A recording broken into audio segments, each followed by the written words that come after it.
Before I hand over to my president, as we go into the questions and answer session, I just want to remind our participants again to please use the question and answer box, not the comments, so that Doctor and his colleagues who we have, some of his colleagues on this call, can help us in answering the questions, and we can get derive a lot of benefits from the Q&A session. We thank you very much. I would like to hand over to the president now for also another note of appreciation to Doctor, and then we will go into the Q&A segment. Thank you. Over to you, my president. Hey, thank you, Madam Moderator. I must also thank Dr. Anyahara, the Acting Executive Secretary of the Financial Reporting Council, for making out time to talk to the stakeholders today, and at least for bringing all the stakeholders up to speed on what has been done, where we are, and the expected destination. You use the word journey to audit regulation. So it means that when you have a journey, there must be a destination. The destination is to be part of the global community, to do what is acceptable globally. And I don't think anybody will have any objection to that. So we thank you for the time, we thank you for the patience, and also the explanations you have offered. But when we talk of a journey, that means there are several maybe landmarks or bus stops you have to pass through before you get there. And that is the purpose of this engagement, so that you can also provide clarifications on the audit regulations. Before we go to the Q&A box, let me just seek clarification, and I will be speaking specifically and referring to some sections of that of the regulation, so that you can provide clarifications to stakeholders. So it would be nice if, for example, I know you are the drafter, so you know the regulations. If we look at Regulation 4, subsection 4, paragraph C, that talks about the requirement for registration by audit committee members.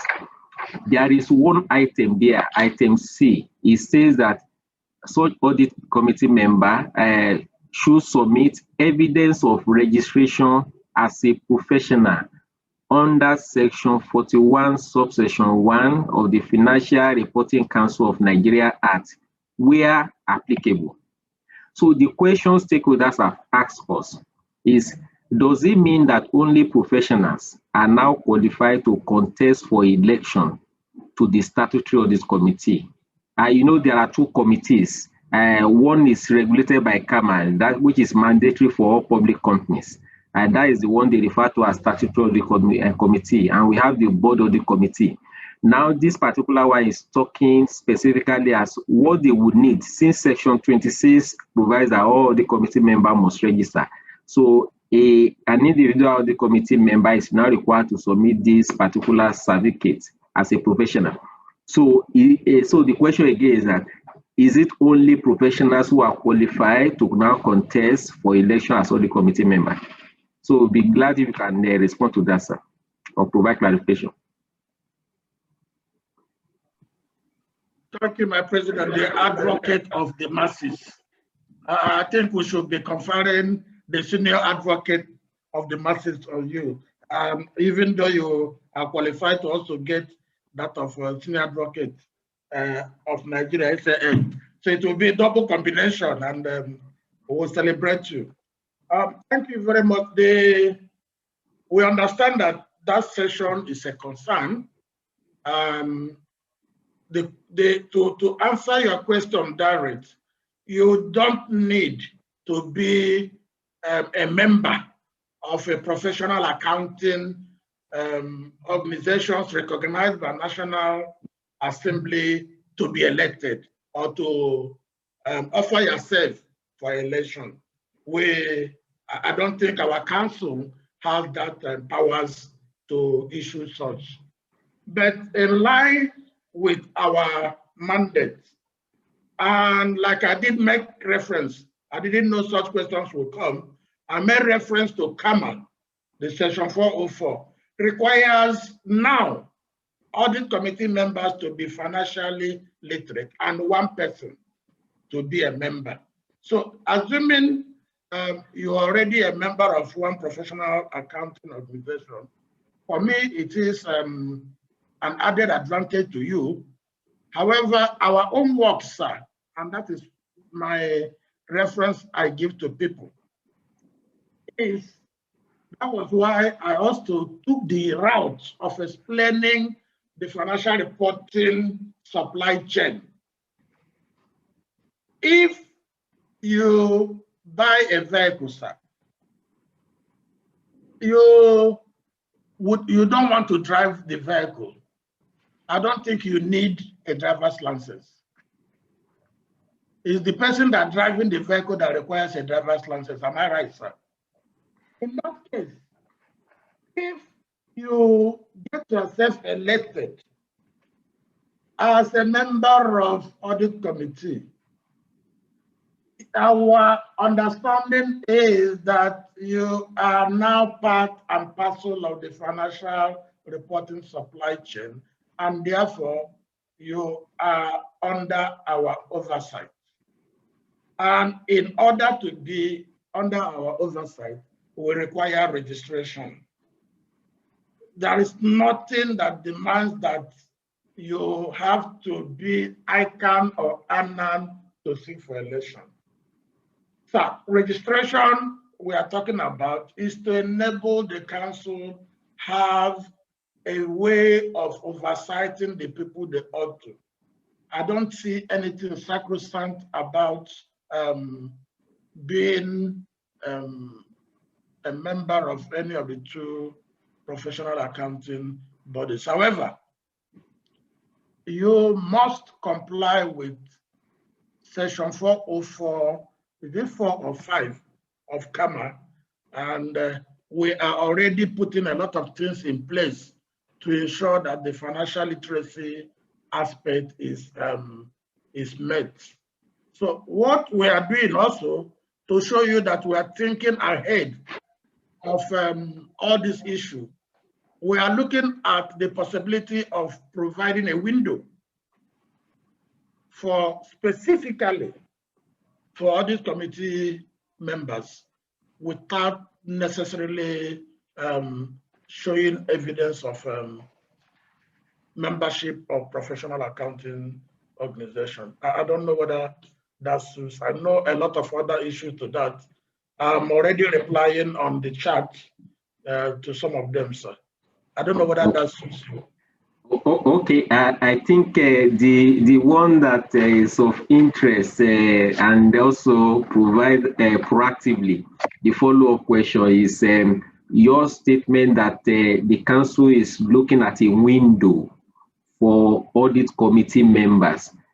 So my understanding of that is that that window will now define the framework that for audit committee members, yes, CAMA states that you must be financially literate. So if you meet that requirement of being financially literate, and my understanding of that is that if, for example, you are a graduate of BizAdmin, you are a graduate of finance, you are a graduate of economics, even if you are not a professional, then this window should provide opportunity for you to register as audit committee member. Is that understanding correct, sir?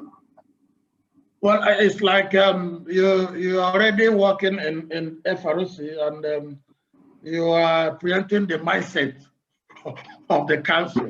Yes, the windows we are looking at, which has not been finalized at the moment, is in line with what you're saying. One, you must show evidence of being financially literate. And it is now left for us to define that evidence, not, I repeat, quote me, not evidence of membership of professional accounting organization.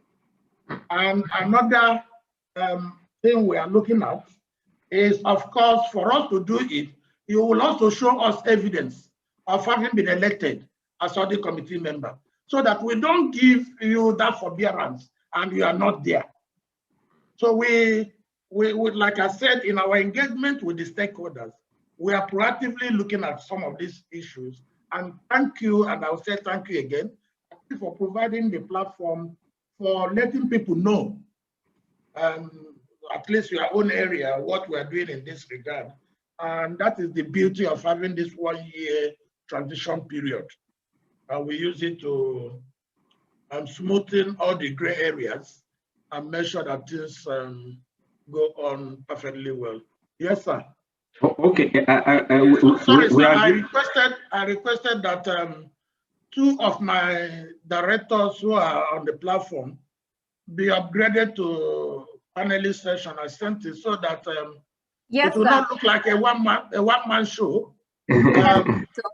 Doctor, we have your 2 directors, okay, Mr. Titus. Yes, Mr. Okay, Titus Osawe and Mr. or Mrs. I don't know, Adeshola Amao. Adeshola Amao, thank you very much. For instance, Adeshola Amao is the director in charge of the implementation of the audit regulations. And Titus Osawe has been holding forth in inspection and monitoring. Those who may be looking at the thing everybody is afraid of, the sanction. But permit me to stress that the essence of the regulation is not sanction. It's geared towards credible financial reporting, so as to attract the much needed investment in the economy. Thank you, sir. My president, don't be annoyed. Go ahead, sir. No, I don't have any issue.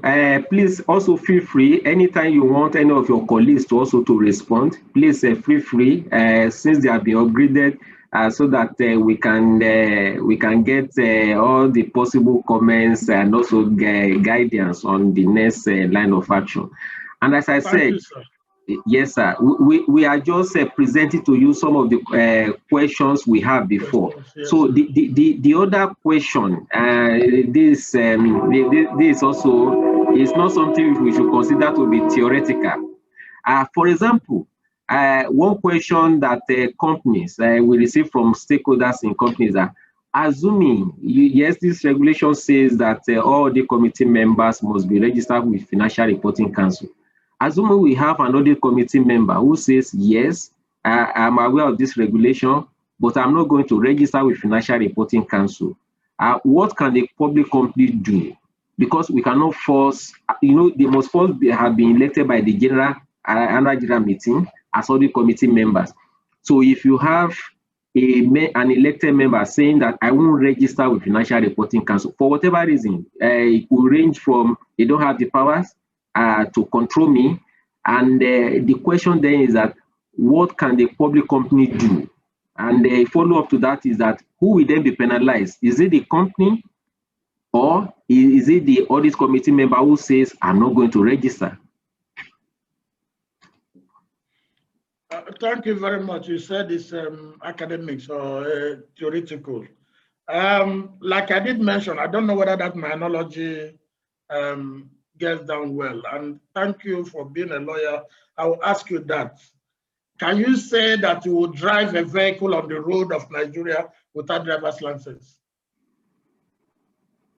If you don't want to be registered, if you don't want to register with us, you are mentioning whether we have the power.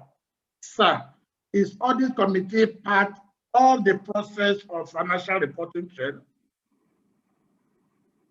If the answer is yes, it is incumbent on that audit committee member to register. The violation of registration will require us to take necessary steps. If it requires going to challenge the powers in court or requires doing any necessary thing to ensure that our mandate statutorily given to us is effected, I think the council will not shy away. Coming to penalty, I keep saying it. The basis is not penalty. We may engage the entity where this audit committee member is, and once we notice it, we'll bring it to the attention of the entity. It is incumbent on the corporate not to allow unqualified persons to do what they're supposed to do.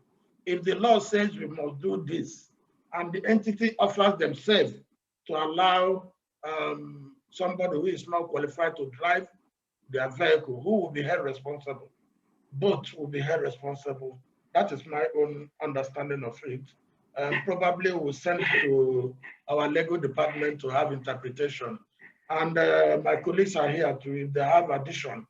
But I think the entity that allows somebody who is not qualified, no matter how recalcitrant he is or she is, will be held responsible, because the audit committee members provide oversight on the financial reporting, including internal control, including recommendation of appointment of external auditors. I mean, these things are covered. They're under our purview. So I don't see why you say the legal, you know, you people in law, you give us different interpretations. Even Supreme Court judgment these days are becoming something else. Let me not say something that will put me in trouble, sir. Doctor, President, sorry, sir, just a minute. Dr. Okay. Mr. Shofola Osho had his hand up. I think he wanted to support doctor's position on this. Mr. Osho, do you still want to say something? You can unmute yourself, sir.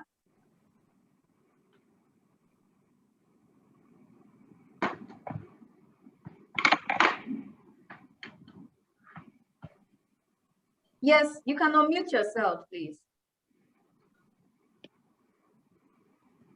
Mr. Osho, you can unmute yourself. It appears Mr. Osho is having a... Okay, Doctor, should we then go ahead to the next question, pending the time that okay. Go ahead, okay. And one more clarification, sir. Okay. There are questions on the chat box I'm responding to. Is it going to the individual person or generally? No. After I know we've received some questions from stakeholders before. Okay. Those are the ones I'm just presenting. They immediately, and I have the last one. After this, the moderator will then go to the Q&A box and be picking questions so that everybody can listen to it once and for all. Okay, so I shouldn't bother responding them because Yes, be typing the response, then the moderator will just pick follow up if to avoid any question being missed. Yes, okay. I listened to your response on the action you will take against the affected audit committee member. The other one that is not too clear, or which we will say is not fair, is your comment that the entity also will be held responsible. The entity is not supporting this, and the entity is helpless because there is nothing that empowers the entity to now stop an elected member, because CAMA regulates the activities of all the committee members. So a company, the corporate body cannot now say, you, this person, unless you register, you cannot participate. So I also want the council to look at this. I'm not saying it has happened, but you know, it's not even that it has happened. We know what has happened in the past. Oh, of course. Yes, it's just for the council to be fair to all concerned. People should be punished for the offense they have committed, knowingly. If a corporate body did not commit an offense, I don't think it will be fair for the corporate body to be punished. And that is why maybe it was not anticipated when this regulation was drafted, and the council should look at it. If the corporate body is culpable, it's another thing.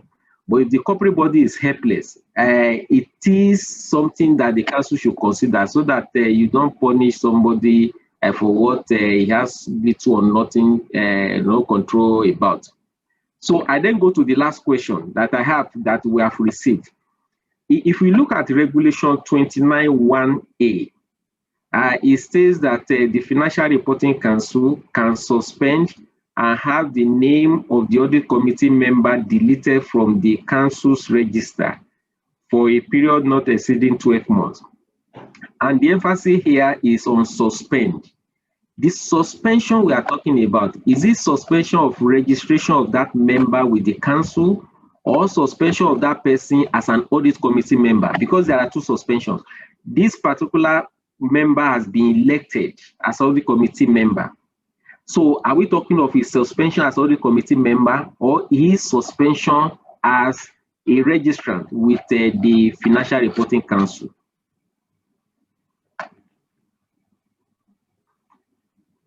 Thank you very much. Like you said, we won't go beyond our remit. We don't have the power to suspend a member of audit committee, no. But we have the power to suspend his registration. And once we suspend his registration, automatically he is not expected to perform oversight function related to financial reporting. You remember what happened in 2016 when FRC withdrew the registration numbers of some directors of one bank and some partners of one firm. I don't want to be specific. It stopped them instantly from performing such roles they are expected to perform, at least in certification or giving assurance on the financial statements. That's where we are saying. We are not saying, who are we to say, don't be an audit committee member when you're elected. No, when you have been elected, fine. You have offered yourself to be performing this onerous role, which will require you to meet certain conditionalities. So, sorry, we are not talking. Okay. Thanks for the clarification. Moderator, please take questions from the Q&A box.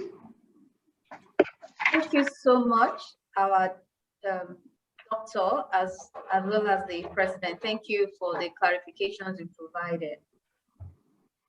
We'll be taking some of the questions. Are members of the audit committee caught under the requirement to be registered with the FRC? Should the board audit committee be chartered accountants? What constitutes evidence of financial literacy as required by the regulation? Dr. Anyahara, over to you, sir. Thank you. I think Mr. Mao can take this. Additional, please. Mr. Mao, please unmute yourself. Yes, good morning, everybody. It's a privilege to be part of this program, sir. Good morning, Mr. Ayeku, and everybody on the platform.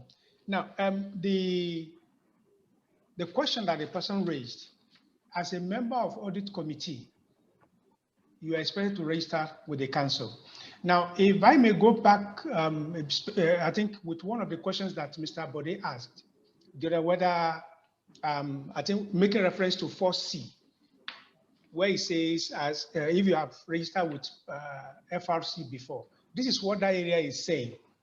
If you, Mr. Ayeku, been a professional in your field, now maybe probably when you leave office or even while you're still in the office, some company deem it fit to bring you on board as part of their independent board members. And you have this certification already. You have this registration with us already. You just bring it on board. That's why we put where applicable. It's not compulsory. So I just think I should provide some insights into that. So concerning the question that this person asked, sorry, let me quickly go back to.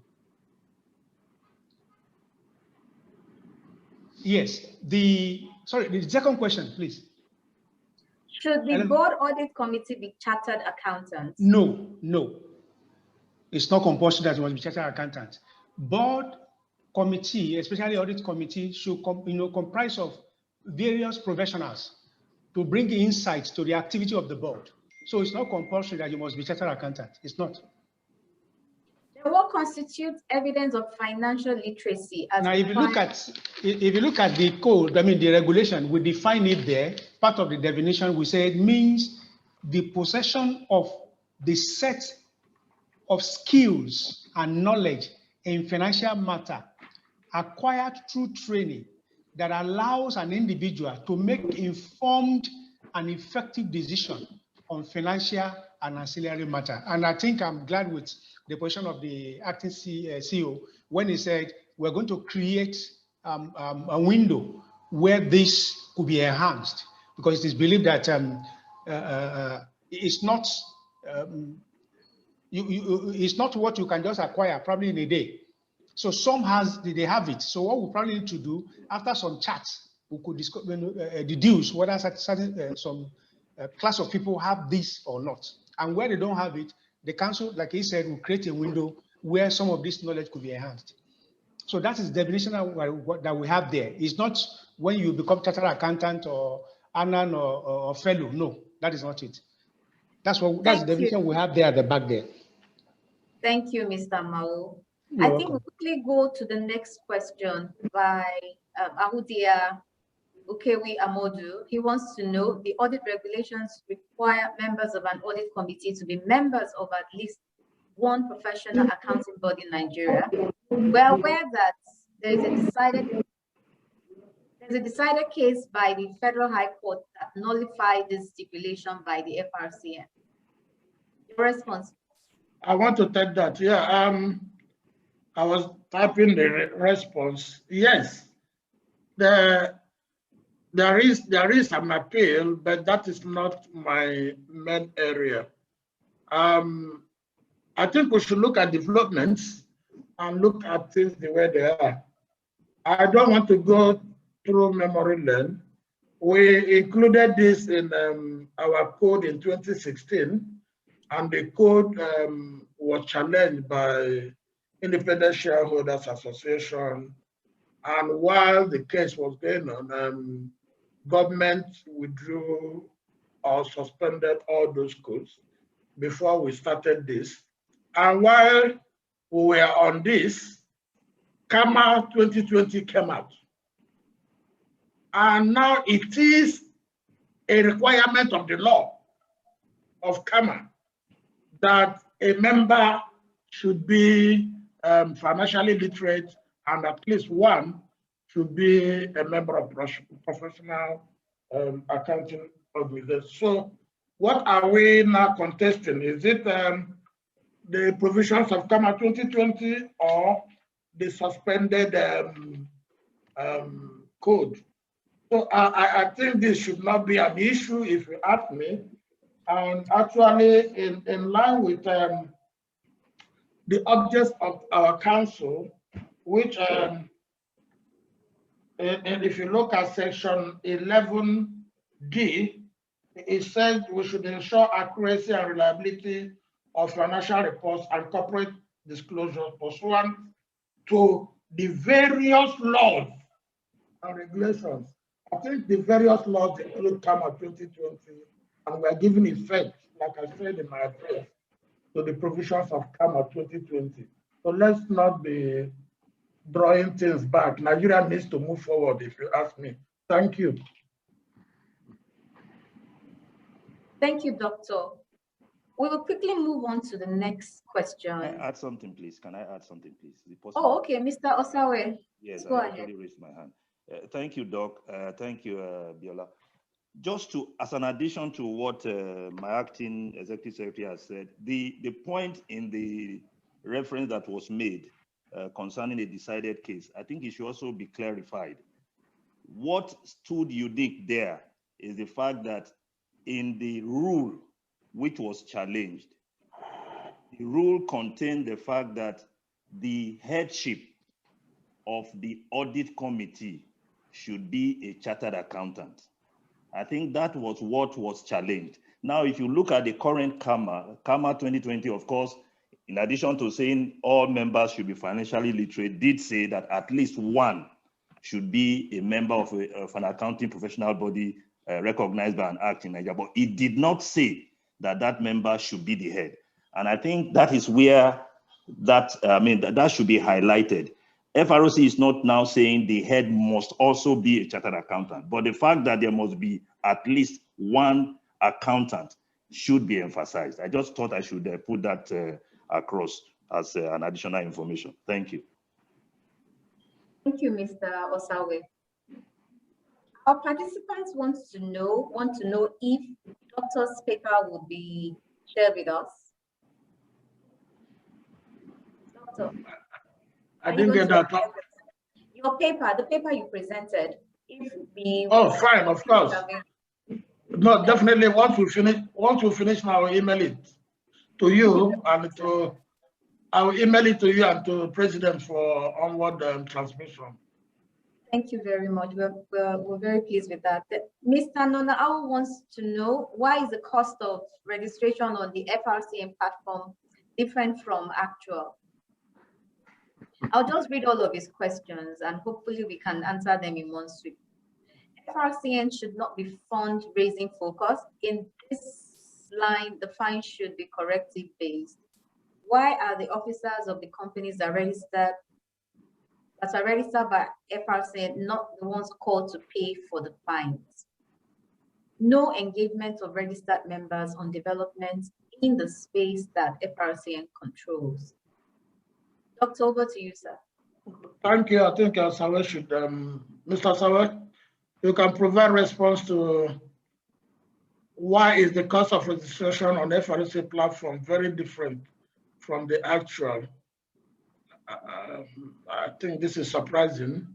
Osawayudia, you unmute yourself and talk.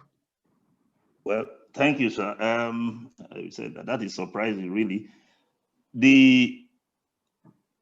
I wouldn't know what cost the gentleman is referring to, but currently we have different costs that we've started applying since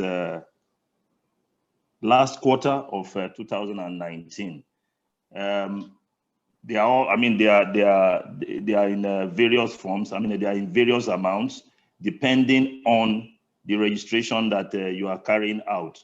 We have 4 registers, 4 categories, so to say. We have 4 categories that individuals are expected to register on. The first one is as a director, the second as a chief finance officer, third as an assurance provider, assurance service provider, and then as a governance person. Now, each of these categories have its amount. For the directors, the amount is 10,000 annually. For governance, the amount is 10,000 annually. For the chief finance officer is 25,000. That has an additional requirement that the person must be a member of an accounting professional body. And then for the assurance providers, which has a whole lot of persons that are in the financial reporting process as assurance providers, say the valuers, of course, the external auditors, even ISCAN members and all of that, the amount is 20,000. Ordinarily, that is what should be on that is what we have on our site currently. So I don't know what the gentleman is actually referring to. Maybe I can say this, with this coming up now from the stakeholders, maybe you can check your website because I don't think this stakeholder will just raise it from anywhere. It must be real. Okay. Noted, yes, noted. Okay. Thank you, Mr. Osawe. There are other questions from the same gentleman that I want you to please address. Why are the officers of the companies that are registered by FRC and not the ones called to pay for the fines?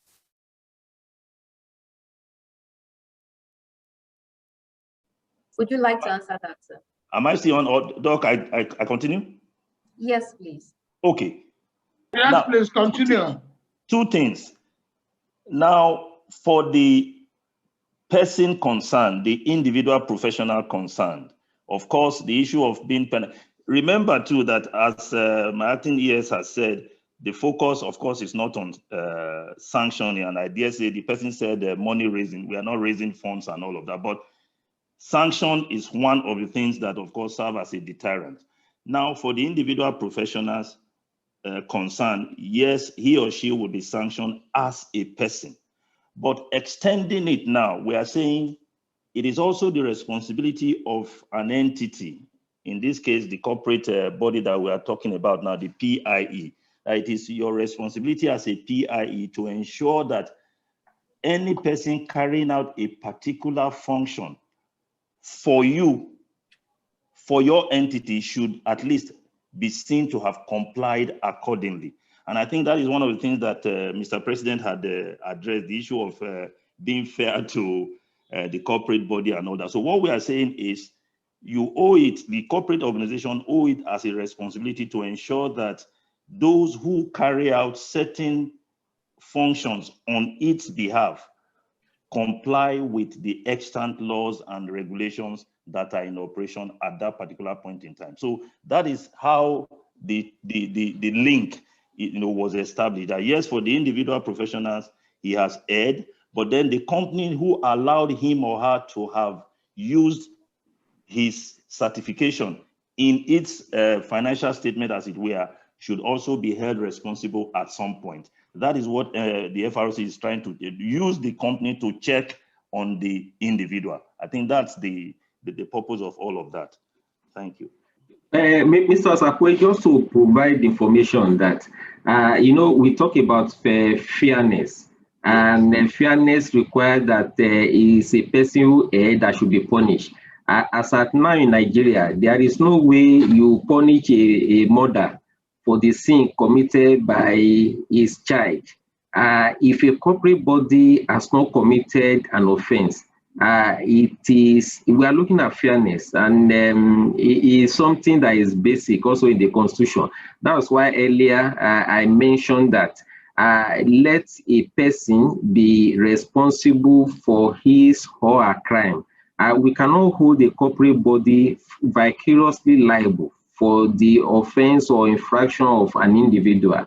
These individuals registered individually with the Financial Reporting Council, and I think, as I said earlier, let the council also review this so that there is fairness in this. If the corporate body has committed an offense, yes, the corporate body will be liable, no issue.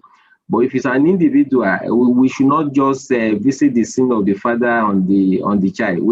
I know is something that should be reviewed for the purpose of fairness, and like I say, it's a constitutional issue. All right, noted. I think maybe the ES has something to say on that. Yeah, Mr. President, we note your advocacy, like I'm saying, but I think also we have to put this in a proper perspective. Who said we are not penalizing the individuals? Like Osawe. So for your information, it's not Osawe. We don't put K in his name. It's Osawe. Like Osawe explained, sir, we penalize the individuals. And we also extend the penalty to corporates for allowing individuals who have invalid certificate or registration to certify their financials. Sir, we try to be fair, except that honestly, I think the way stakeholders are looking at FRC probably could be the way FRC was when it started. But I think we put consideration of fairness, transparency, and accountability in what we are doing. You are talking about constitution. We agree. We can't do anything outside it. But let me draw this inference. Why would government destroy, pull down the apartment or house of where kidnappers use? In such circumstances, the owner of the house may not be aware. Am I right, sir? So let us look at this thing holistically on the side of FRC and on the side of stakeholders. When certain things are said, like I said here, we are here, we are manable, we are responsive to criticisms. But let that criticism be quite objective and quite open. All the attack is FRC on this, look at the statement that we are fundraising. We are not fundraising. If you do your things right, will we come and ask you to be sanctioned? Why would people, instead of looking from their own, that I did this thing wrong and I'm being sanctioned because I did it wrongly, you are putting blame on, I don't think it's fair on us too. So Doctor, this is, the good thing is that this is coming from your stakeholder. And whether we should just look at it as a feedback. Yes, maybe the way it has been structured, but let's look at the message. And that is where, fortunately, you said, let's look at it holistically. And it's something I will still request that the council should go back and review again. Noted. Okay, sir. So, moderator, go ahead. Thank you, sir. In the interest of time, we're really going to move very fast so that we can cover at least most of the questions we have on the platform. So I will go to Olawale Ibitoye. I suspect this question has been answered in some form. Why must audit committee members be registered when we know that they are only functional for 1 year and change that every AGM? That's number one. What is the position of FRC on the Shareholders Association matter, wherein the shareholders challenged? I think this has been taken. So we will skip Olawale Ibitoye's questions in entirety because we have taken the questions before now. Daniel Johnson wants to know which audit committee is being referred to in section 28(4)(d) on the duties and responsibilities of Board Audit Committee, overseeing the statutory auditor's compliance with additional reporting requirements in the audit report, and then report to the audit committee. I don't know if that question is clear, and I suspect this is the old Kama. Doctor. Yes, please. Daniel Johnson's question on the duties and responsibilities of Board Audit Committee. I think we have them in the regulation. They are well spelled out. We have them in the regulation. Yes, exactly. We have them. So go to the next question, please. All right. Where there are sitting members, Jacqueline Eziokumleme, where there are sitting members of the audit committee who are not members of at least one professional body, what remedy does a company have? I think they've answered that one also. We also answered that one. The only thing I will add is the company should ensure at the annual general meeting to ensure that at least they have one person elected. So the remedy President has taken that. Let's go ahead, ma'am. Okay, sir. The titles, this question is not very clear. What is the position of company audit now? Is it true that it is not mandatory for companies to audit their accounts again? No, you move to the next question. Okay, Ario Olubosun, is the commission trying to create opportunities for the accountants? Yes. Only Sir? I think JJ Titus, we should be able to let him know that the situation is not correct, it's not true, so that he doesn't go with that impression. That nobody has said it that it's not mandatory. Nowhere. So thank you. Go ahead. Ario Olubosun is asking about the is the commission trying to create opportunities for the accountants? I think that question is also not properly framed. And why limiting this mandatory position to chartered accountants? There are people that study business admin, etc. Do you want to say anything to that? Comment on that, Doctor? Okay, yeah, why limiting this? I think the question should have gone to drafters and of Kama now, but the better fact is professionalism demands that you exercise your function where you have developed proper skills, knowledge, through training like we defined our need. The thing I would beg this your institute and all of us is to let the audit committee members and by extension the shareholders know the relevance and importance of audit committee members. Honestly, they do not know that they command a very significant role in the process of financial reporting, including approval, including appointment of external auditors that will give assurance report and create that confidence investors need. If we realize that, I think we'll appreciate why we require at least somebody who is professionally qualified to guide them. It's like you put me to oversight medical people. Let us call a spade a spade. There are certain terminologies that we use. There are certain things that we'll be doing that I'll just be looking at. Do you want me to sign? They say sign, I sign. But when the chiefs are done, I'll be held responsible for putting my signature. So that we did not say business administration, financial management, is because of the import of the role and their function in the chain that requires at least one person there. It is not unique to Nigeria. EU have it, US has it, South Africa. So we are learning our own globally. Thank you. Thank you, Doctor. I'll quickly move on to the next question. Cecilia Madueke wants to know the power of the Commission to suspend members of the Audit Committee. The point she's trying to make here is that some of these members are shareholders while some are directors. The CAMA limits the number of members to 2 directors and 3 shareholders. When the members of the statutory audit are sanctioned, this will impact the directors. With a skilled statutory audit committee, will this be fair? Secondly, suspension of the members of the audit committee will impact the dynamics of the board. FRC, the commission can thus impact board outside CAMA. Can the FRC expatiate on this? Yeah, I think Mr. President made this, and we clearly said that we don't have the powers to suspend audit committee members, but we have powers to suspend their registration with FRC. The dynamics really, I think if you go to a situation where you see that somebody is likely going to cause harm, I think it will be safer to get that person out of that place than allowing the harm to be caused.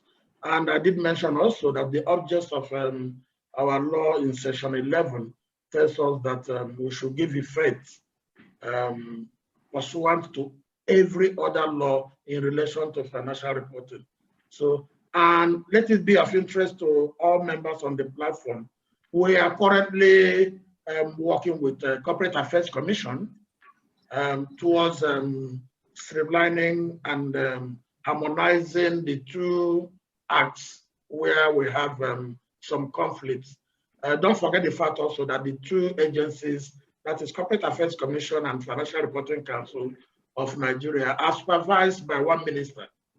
So the promoters are conscious of this and know that we are supposed to work harmoniously to ensure corporate existence. So we are working with Corporate Affairs Commission currently to ensure that there wouldn't be any area of conflict, and they appreciate what we are doing in audit regulation. Thank you. Thank you, sir. I thought Mr. Shofola Osho was a member of your team. I can see a question from him here. Okay. Also, is Mr. Shofola Osho part of your team? No. He's just a participant. He's a participant. Okay. All right, so we'll take his question then. Are all assurance service providers and members of the internal audit team of the company required to register with the FRC? I think this question has been taken in some form. Yes, yeah, we have it. Yeah, the answer is yes. Yes, sir. I'll quickly move on to Solomon Uba. What if a member is financially literate but not a member of any professional, but these have also been answered? Even stressed on this. Tunde Bello, are we saying external committee members selected from the shareholders pool must be members of the FRC as a professional, or are we saying that the financial literacy is the first entry qualification requirement? Adeshola can answer it, but I think he has also answered it. He made reference to the definition of financial literacy in the regulation. And if you want to put more, otherwise, like she said, we need to gain time and go to other things. Thank you so much, sir. I think, like he said, financial literacy is the first qualification. That's all. Financial literacy is the first qualification. Okay. Ariyo Oluboso, we've answered this question actually. What qualifies as evidence of financial literacy? That has been taken. Like Adeyemo, I think your question too has been taken. Do you have to be a numeracy graduate to be financially literate? We've taken that question actually. Tunde Bello, this is also on financial literacy. We've taken that as well. Augustine Achugo, please can the acting executive secretary explain the benchmark qualification Okay, we have taken the definition of financial literacy as well.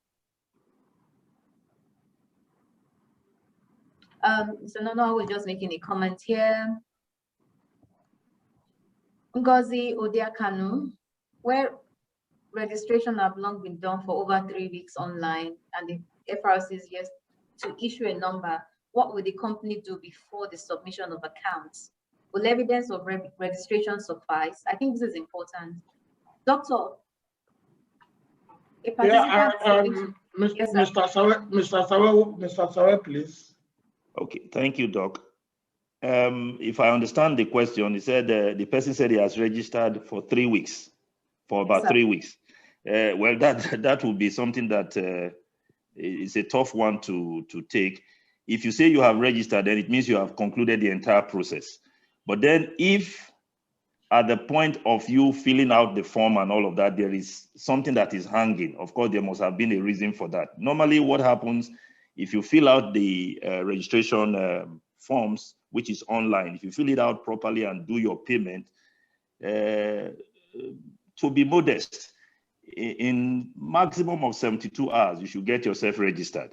So for 3 weeks, I'm sure there's an issue. So I think what I would suggest is that individual, the person concerned, should find a way to get across to us. But then on the question of what to do, if for any reason there is a challenge in the registration of an individual, of course, if you amend whatever the issue is, the person will be registered. Otherwise, there is a recourse too, just like we've always said, the issue of windows being created. If there is any reason why you cannot complete your registration as a result of things that are not of FROC's cost, but probably from the end of the registrant, then of course, requesting for a waiver is a window that we have always opened over the years, much as we try to discourage it. But then if there is no issue with your registration, I mean, with the forms, the documentation and all that, in 72 hours, you should register, you should have finished your registration and have a number from the Financial Reporting Council.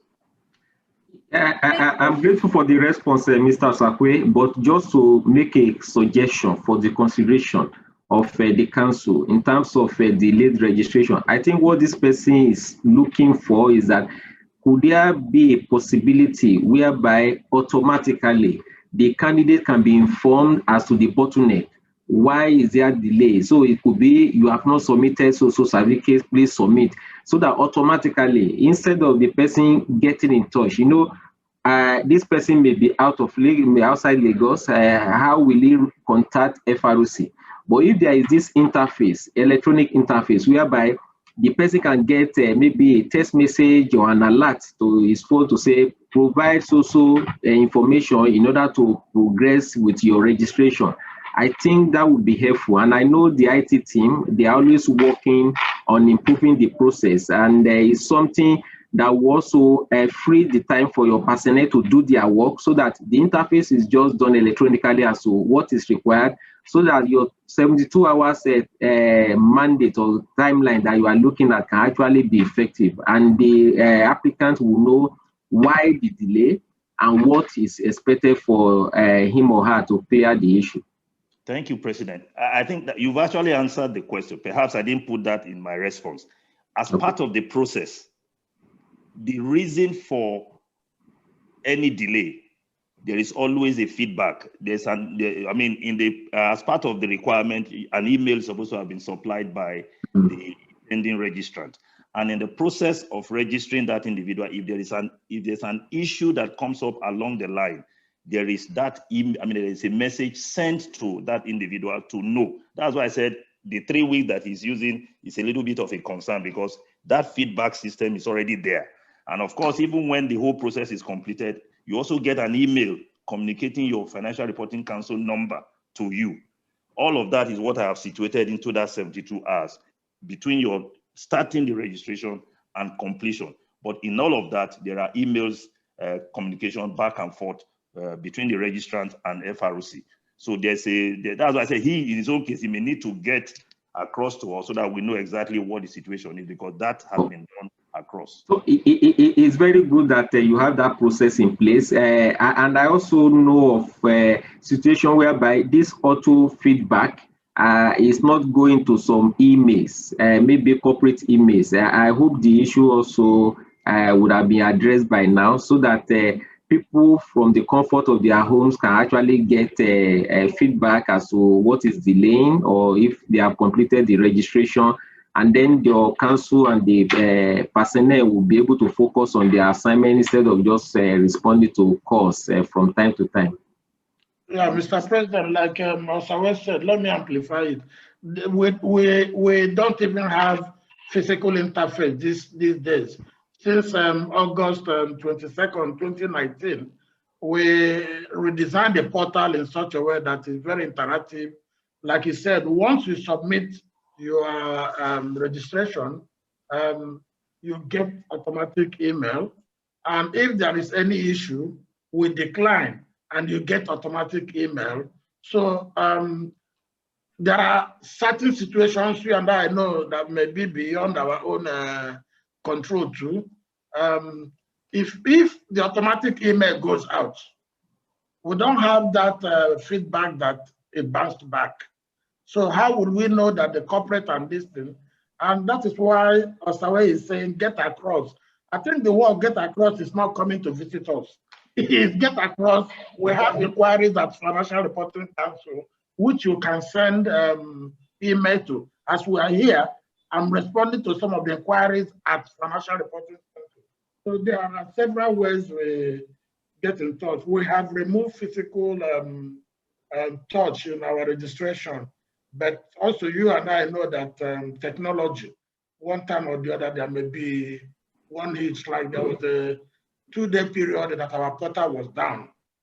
So this, we work over it to restore some of these things. Thank you. It is my pleasure at this point to specially thank the Acting Executive Secretary of the Financial Reporting Council and his team, made up of Mr. Titus Osawe and Mr. Adeshola Mao, for interacting with the stakeholders. There is no better way to promote sound regulation than interacting with the relevant stakeholders, because when we talk about communication, it's a two-way traffic. You must listen to others, also you must talk. This opportunity of platform has been provided. FROC has listened to the issues that the stakeholders are raising. Stakeholders also have been given the opportunity to listen to FROC so that they can understand where they are coming from. And the good thing is that FROC has not maintained a rigid position on this particular issue. They are willing to dialogue. They are willing to, they promise, okay, some areas we are working on them, some areas they are noted for action. So to me, that is the most important thing, because in all of this, we must continue to interact. We must continue to live, because particularly the laws, the regulations could not have anticipated all possibilities. And that is why, as we progress, we continue to look at what are the gaps, and then we close the gaps. And FROC is, at least with the new orientation, willing to listen. So they also say get in touch with them. So this engagement will continue, and at least we have the whole of this year as the transition period. And I know they will also, as they are interacting with the other stakeholders, they will also be putting on board or in place unnecessary mechanism to close the gaps and to make it easier for people to comply, because that's what we are looking for. And the Ministry of Trade, Industry and Investment occupies a very prominent place in economic development. And that is why they need to benchmark with international best practices and also consider the local circumstances of peculiarities. And it's good that they are also interacting, accepting invitations. And so if you look at Corporate Affairs Commission, each time they release a regulation, there will be several interactions. And they should not be tired. So Financial Reporting Council, please don't be tired of this. When you give birth to a child, you don't have control over the visitors that will visit you. They will tell you want to celebrate with you, so you can't turn them back. So as you release regulation, consider it as giving birth to a child. And people, the stakeholders will come and ask you further questions and seek clarification. So we thank you for that. And to our participants, we also thank you for patience. In addition to all this interactive forum that we organize, what we also do is that as champion of corporate governance, we have a radio program. Today, one ordinarily heard today at ECO 89.75 at 10:15 to 10:30 every Wednesday on corporate governance exclusively. And by the grace of God, tomorrow, we also have a TV program on corporate governance. Just for your information, it's a top secret, but let me make it open. Our guest tomorrow is Chief Olusegun Osunkeye, the emeritus chairman of several companies. So you don't want, I won't advise you to miss that edition. It's at MITV between 4:30 p.m. and 5 p.m. tomorrow. He will be speaking on corporate governance and the protection of minorities. And I know the shareholders here, that is an area you should be interested in, and other stakeholders. Please join the Institute as the hub of governance professional. Our sole duty is to ensure that things work properly in Nigeria. Corporate governance are put in place, and that is why we have been doing this corporate evangelism on TV, on radio, and also on the interviews that we grant to the media stakeholders. So let's continue to interact and let's continue to work on how to improve the situation in the country. And it's on that note that I will thank those who have participated, our council members, particularly the moderator, Ms. Biola Lashende, for another excellent session. We are fortunate today. You will observe that the connection is extremely good, and that is to facilitate the regulation by the audit by Financial Reporting Council. No disruption, nothing, and the weather is also comfortable. So we appreciate it all. I will now hand over to the moderator for the next line of action, the next point. Thank you so much, my president. Thank you for your closing remarks, and thank you for appreciating all of our participants, our distinguished guests, as well as his colleagues. We also noticed that some shareholders association leaders are on this call. We do recognize everyone who has taken time out to join, as well as the senior executives of our various organizations. So thank you so much for joining. On that note, we'll bring this session to a close. For those who still have questions or comments, you may please send your questions, comments to info@icsan.org. That is our hotline in code. That's our email where we can also respond. And then, of course, you can please go onto our website, www.icsan.org, for any information you need, our next programs, lineup of activities that we run throughout the year. You'll find the website very engaging, as well as our various social media platforms. We thank you so much for sparing the last almost 2 hours on this session. You've made it absolutely engaging, and it's been a wonderful session. Just a sentence, Madam Moderator. Please, participants, feel free to register for our examinations coming up in June. You still have the opportunity to write the examination so that you become a multi-skill professional with a qualification that entitles you to work and practice in any part of the world. This particular profession is replicated worldwide. It's a profession that started as far back as 1891. So we have the opportunity, and we run our examinations twice in a year, June and December. So you can still contact the Institute to register and sit for the examinations in June and December this year, so that you become part of the governance professionals in Nigeria. Thank you.